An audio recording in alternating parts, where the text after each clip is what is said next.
जांच कीजिए कि क्या किसी प्राकृतिक संख्या n के लिए संख्या 6 की पावर n अंक 0 पर समाप्त हो सकती है कि नहीं हो सकती है। देखो, सबसे पहले तो मैं आपको इसको एक बार एक्सप्लेन करके दिखा देता हूँ कि ये पूछना क्या चाहता है। तो इसमें दिया है कोई भी प्राकृतिक संख्या। तो प्राकृतिक संख्या क्या होती है?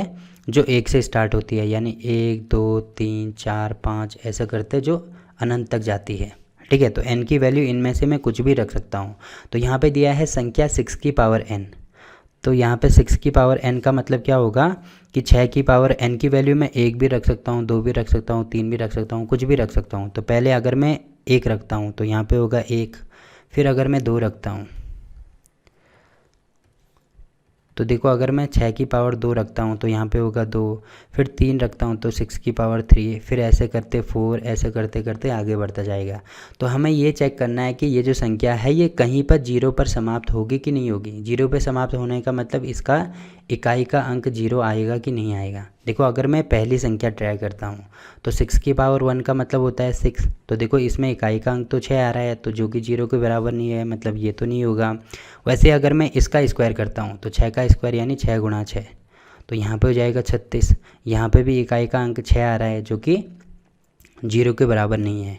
वैसे अगर मैं 6 का क्यूब ट्राई करता हूँ तो ये हो जाएगा 6 गुणा 6 गुणा 6। ठीक है, तो 6 गुणा 6 गुणा 6 मतलब 6 छक्का 36 गुणा 6, जो कि होगा 216 के बराबर। तो यहाँ पे भी इकाई का अंक 6 आ रहा है जो कि 0 के बराबर नहीं है। वैसे अगर मैं 4 ट्राई करता हूँ तो यहाँ पे होगा 6 गुणा 6 गुणा 6। तो मतलब अगर मैं इन तीनों को गुणा करता हूँ तो ये तो 216 के बराबर आएगा। फिर अगर मैं एक और 6 का गुणा करता हूँ तो 6 छक्का 36, जो कि इकाई के अंक में यहाँ पे भी 6 आ रहा है। तो आप देख रहे होंगे कि 6 की पावर कितनी भी करो, 6 की पावर कोई भी नंबर अगर हम लेते हैं तो इकाई के अंक में हमेशा 6 ही आएगा। यहाँ पे भी 6, यहाँ पे भी 6, यहाँ पे भी, यहाँ पे भी। अगर हम आगे गुणा करेंगे, आप कैलकुलेटर उठा के देख सकते हैं कि 6 की पावर कितनी भी आप करोगे तो इकाई के अंक में हमेशा 6 ही मिलेगा। तो हमें यहाँ से एक चीज़ समझ में आई कि ये जो संख्या है ये 0 पे समाप्त नहीं हो सकती। अब देखो, ये चीज़ तो आपके समझ में आ गई। अब इसको लैंग्वेज में कैसे लिखना है, एक एग्जाम्पल आपको बुक में दिया है। देखो, इसमें एग्जाम्पल नंबर 5 अगर हम देखते हैं, ये वाला जो एग्जाम्पल है इसमें भी सेम टू सेम वही है, बस जो नंबर है वो चेंज है। यहाँ पे 4 की पावर n का हमें निकालना था, जबकि यहाँ पे हमें 6 की पावर n का निकालना है।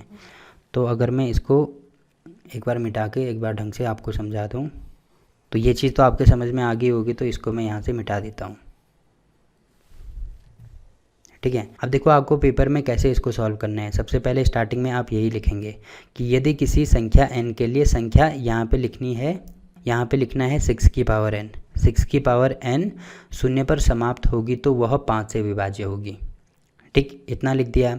अर्थात यहाँ पे होगा 6 की पावर n के अभाज्य गुणनखंड में अभाज्य संख्या 5 आनी चाहिए। यहाँ तक भी हो गया।